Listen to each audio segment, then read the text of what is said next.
Hello विद्यार्थियों, good morning. मैं doctor सुभाकमल Meena, सह आचार्य, राजकीय महाविद्यालय बूंदी। विद्यार्थियों, आज का अध्ययन टॉपिक होगा क्लासिफिकेशन ऑफ पोरिफेरा। संघ पोरिफेरा में उन प्राणियों को सम्मिलित किया जाता है जिनको सामान्यतः अपन स्पंज के नाम से जानते हैं। स्पंजों के स्वभाव के विषय में कई प्रकार के विचार रखे गए, किंतु एलिस ने लगभग 1765 में स्पंजों के शरीर में जल की धारा और ओस्कुलम में गति के आधार पर इनके जंतु स्वभाव की पहचान की। वैसे देखा जाए तो पोरिफेरा एक लैटिन वर्ड है जिसका मतलब होता है पोरस, यानी पोर, और पोर मीन्स छिद्र।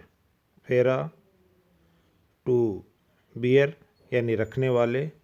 इसका मतलब ये है कि जिस जंतु के शरीर में छिद्र पाए जाते हैं उनको सभी समूह को संघ पोरिफेरा में रखा।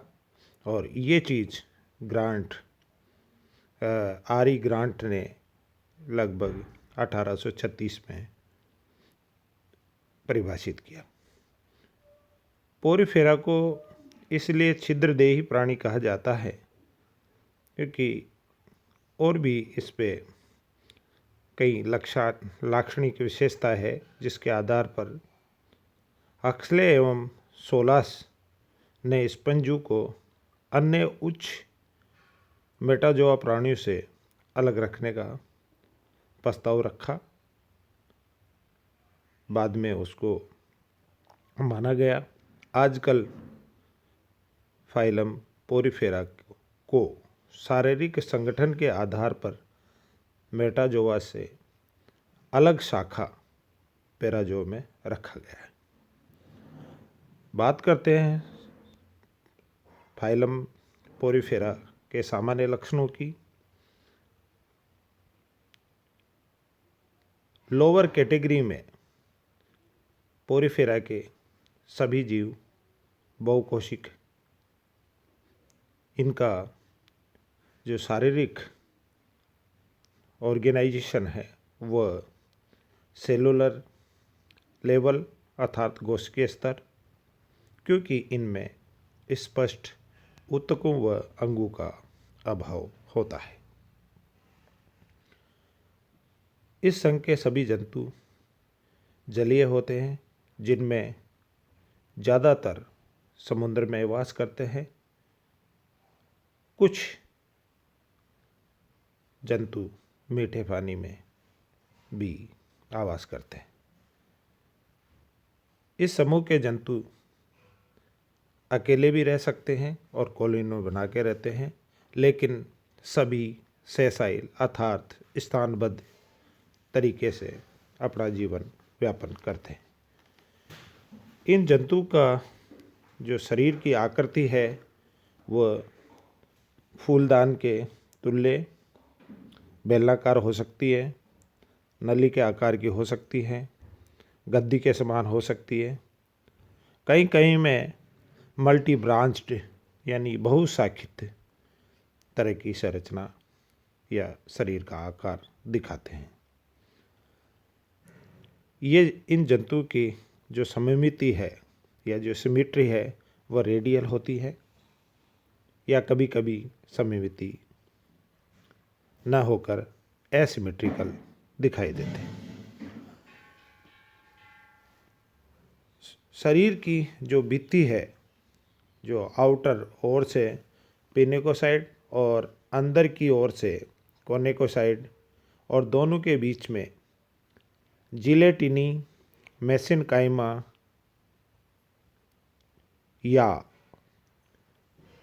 मिजोसाइल और उनके कंकाल तत्व तथा मुक्त अमीबॉइड्स सेल्स विद्यमान होती है। शरीर में कोशिकाएं ढीली, व्यवस्थित तथा निश्चित परतों का निर्माण नहीं करती, अतः ये वास्तविक रूप से टू लेयर्ड नहीं होते। जल के प्रवाह के लिए शरीर में इनके अनेक पोर्स होते हैं, जिनको हम ओस्टिया और अंदर की साइड में चैम्बर्स होते हैं। शरीर से जल की धारा बाहर निकलने के लिए एक या दो जल निकास होते हैं, जिसको ओस्कुलम कहते हैं। इनकी जो कोनेकोसाइड या कोलर जो सेल्स होती है, जो फ्लैजिलेटेड होती है, विशेष प्रकार के प्रकोष्ठों को आस्तारित करती है। केवल स्पंज ही ऐसे मल्टीसेलुलर प्राणी होते हैं जिनमें कोनेकोसाइट्स होती है। इस संघ के सभी जंतु का शरीर यानी कि जो एक्सोस्केलेटन जो बना होता है, वो कैल्शियम या सिलिशियाइस के स्पाइंस या स्पंज फाइबर्स या दोनों से मिला जुला बन करके बनता है। इनमें पोषण क्रिया, इंट्रासेलुलर, श्वसनांग एवं उत्सर्ज्य अंगों का इनमें अभाव होता है। कुछ जंतु फ्रेश वाटर में होते हैं, जिनमें कॉन्ट्रैक्ट वेक्यूल्स उपस्थित होती है। स्पंजों में प्रिमिटिव टाइप्स का नर्वस सिस्टम, जिनमें नर्व सेल्स जो डाइपोलर या पॉलीपोलर सेल्स की एक निश्चित जाल बनाती हैं, परंतु इनमें ट्रांसमिशन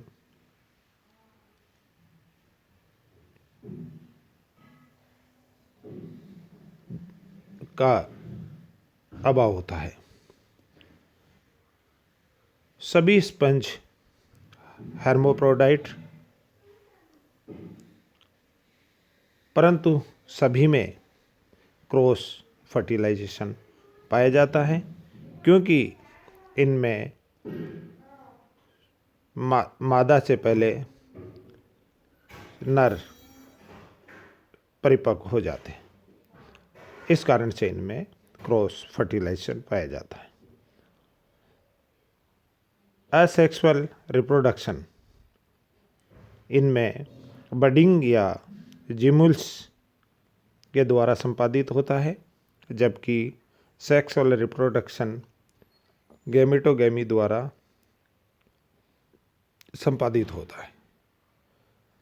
इस समूह के सभी जंतुओं में रीजनरेशन अर्थात पुनरुद्भवन की क्षमता अत्यधिक पाई जाती है।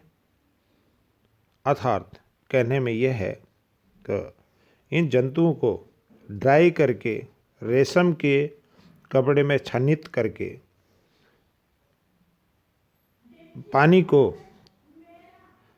वापस ज़मीन में डाल दिया जाए तो वहाँ पर स्पंज डेवलप हो जाते हैं। इनमें फर्टिलाइजेशन आंतरिक होता है तथा होलोब्लास्टिक प्रकार का इनमें क्लीवेज पाया जाता है।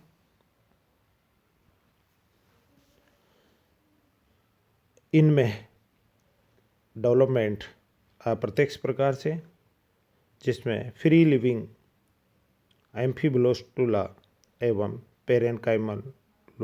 पेरेनकाइमुला नामक फ्लैजिलेटेड लार्वाओं द्वारा संपादित होता है। अब बात करते हैं विशिष्ट लक्षणों की, जो अन्य फाइलों से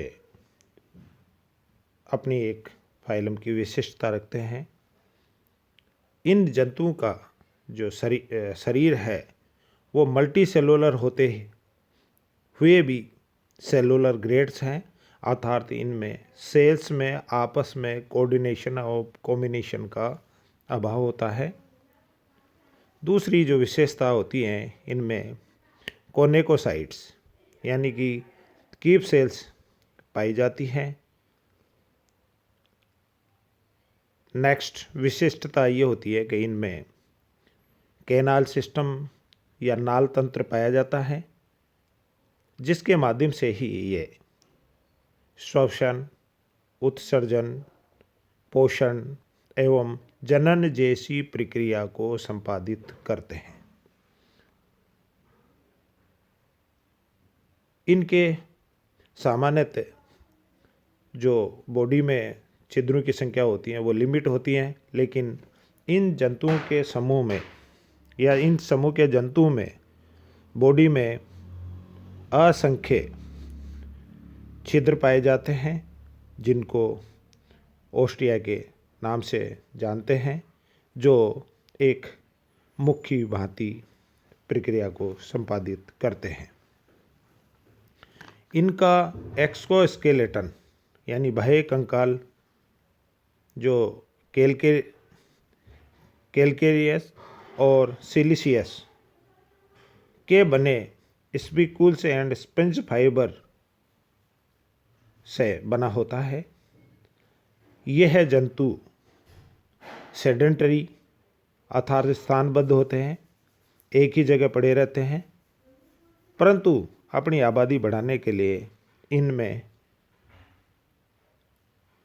चलन लार्वाइज होते हैं, एम्बी बुलास्टुला एंड पेरेनकाइमुला, जिनके मार्फत से ये एक जगह से दूसरी जगह जाने के लिए सक्षम होते हैं। अब बात करते हैं इन जंतुओं में वर्गीकरण की। तो इनका जो वर्गीकरण का जो ये पूर्व में आपको अवगत कराया जा चुका है कि रॉबर्ट ग्रांट द्वारा इसको दो आधार के आधार पर क्लासिफिकेशन किया गया। पहला है एक्सोस्केलेटन, जो कैलकेरियस एवं सिलिशियस के स्पंज फाइबर एंड स्पिकुल्स का बना होता है। दूसरा है कैनाल सिस्टम। कैनाल सिस्टम 4 प्रकार के इनमें होते हैं: एस्कोन, साइकोन, ल्यूकोन और रेगोन। अब बात करते हैं इनके, क्योंकि इनको मुख्य रूप से 3 क्लासों में विभाजित किया है। नंबर 1 कैलकेरिया, जिसके उदाहरण है ल्यूकोसोलेनिया, स्काइफा और ग्रांशिया। दूसरा है इसमें हेक्सोगेनिलिडा, जिसके उदाहरण है हाइलोनेमा एंड यूप्लेक्टिला। और थर्ड जो इसका क्लास है वो है डेमोस्पोंजिया, जिसका अपन उदाहरण लेते हैं यूस्पोंजिया, स्पोंजिला, हिपोपोन्गिया। अब इनमें आपस में कंपैरिजन करते हैं। तो सबसे पहले लेते हैं लक्षण। सामान्यतः इनको किस नाम से पुकारा जाता है? तो कैलकेरिया के जो क्लास के जो जंतु हैं उनको लाइम्बी स्पोन के नाम से जाना जाता है। हेक्सोगेनिलिडा के स्पंजू को ग्लास स्पंज के रूप में जाना जाता है। डेमोस्पोंजिया के जंतुओं को फ्रेम स्पंज के रूप में जाना जाता है।